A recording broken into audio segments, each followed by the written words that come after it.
ایک صفت یہ ہے دنیا سے بے رغبتی صحابہ کے دل کے اندر کوٹ کوٹ کے بھری ہوئی تھی۔ حذیفہ بن یمان رضی اللہ تعالی عنہ وہ فرماتے ہیں کہ سب سے زیادہ مجھے خوشی اور سب سے زیادہ میری آنکھوں کی ٹھنڈک اور سب سے زیادہ مجھے محبوب وہ دن ہوتا ہے جس دن میں اپنے گھر والوں کے پاس جاؤں اور ان کے پاس میں کھانے کی کوئی چیز نہ پاؤں، کھانے کی کوئی چیز نہ پاؤں، اور ان سے میں کھانا مانگوں تو ہمارے گھر والے ہمارے سوال کے جواب میں یوں کہیں کہ ہمارے پاس تو کوئی چیز ہے ہی نہیں جو آپ کو پیش کریں کھلانے کے لیے، حالانکہ وہ گھر کے فرد ہیں، گھر کے فرد ہیں۔ کیا کہہ رہے ہیں؟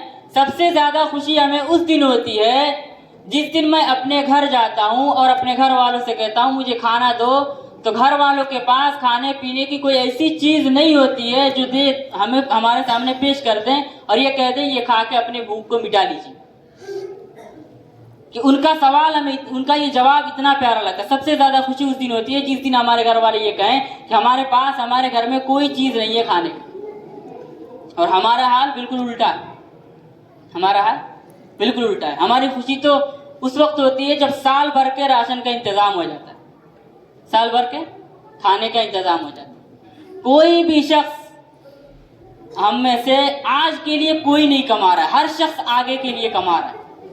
ہر شخص کے پاس اللہ نے اتنا دیا ہے کہ ایک دن کا خرچہ چل سکتا ہے، کمزور سے کمزور انسان کی بات کر رہا ہوں کہ ایک دن کا خرچہ چل سکتا ہے، لیکن ہر شخص جو بھی کما رہا ہے وہ آج کے لیے نہیں کل کے لیے کما رہا ہے، کل کے لیے کما رہا ہے۔ تو دنیا کی محبت ہمارے دل کے اندر ہے، اسی محبت کو نکالنے کی محنت، اسی لیے صحابہ کی زندگیوں کو سامنے رکھا جاتا ہے کہ صحابہ کی زندگیوں کو ہم دیکھیں۔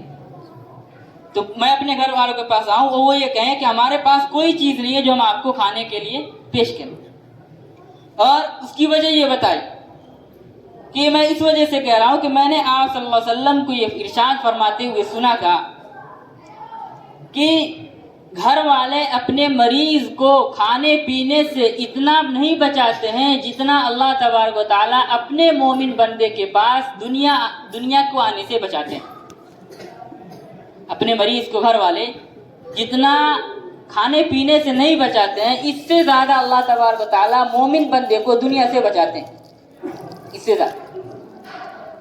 اور اللہ تبارک و تعالیٰ اور اگلی بات یہ فرمائی کہ والد، ایک باپ جو ہے اپنے اولاد کے لیے خیر کی جتنا اہتمام کرتا ہے، خیر و بھلائی کی جتنی فکر کرتا ہے، اس سے زیادہ اللہ تبارک و تعالیٰ مومن بندے کی آزمائش کا اہتمام کرتے ہیں۔ تو آزمائش میں مومن بندہ جو ہے وہ نکھرتا ہے، منافق بکھر جاتا ہے۔ منافق، ہماری آزمائش تو نکھرنے کے لیے، ہمارے پاس جو بھی حالات آئے وہ ہم اللہ کی طرف سے ہیں، اس پہ بھی ہم اللہ کا شکر ادا کریں۔ تو یہ صحابہ کے اندر زہد کتنا ہے کہ گھر میں کچھ نہیں ہے، اس دن ان کو خوشی ہو رہی، دنیا سے بے رغبتی۔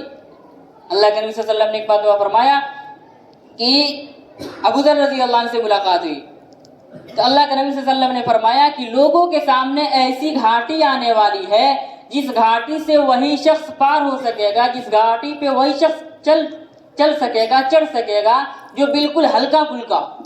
ہلکا پھلکا یہ نہیں کہ کپڑا کچھ نہ پہنا ہو، ہلکا پھلکا مطلب یہ کہ دنیا کے جھمیلے اس کے پاس نہ، دنیا کے جھمیلے زیادہ نہ۔ تو ابو ذر رضی اللہ عنہ نے کہا اللہ کے نبی کیا میں ہلکا پھلکا ہوں؟ کیا میں ہلکا پھلکا ہوں؟ تو آپ صلی اللہ علیہ وسلم نے ارشاد فرمایا اے ابو ذر کیا تمہارے پاس آج کھانے کا انتظام ہے؟ تو کیا تمہارے گھر آج کھانے کا انتظام ہے؟ ابو ذر رضی اللہ عنہ نے کہا اللہ کے نبی ہاں ہمارے گھر کھانے کا انتظام ہے آج۔ پھر آپ صلی اللہ علیہ وسلم نے فرمایا ابو ذر کیا تمہارے گھر کل کے کھانے کا انتظام ہے؟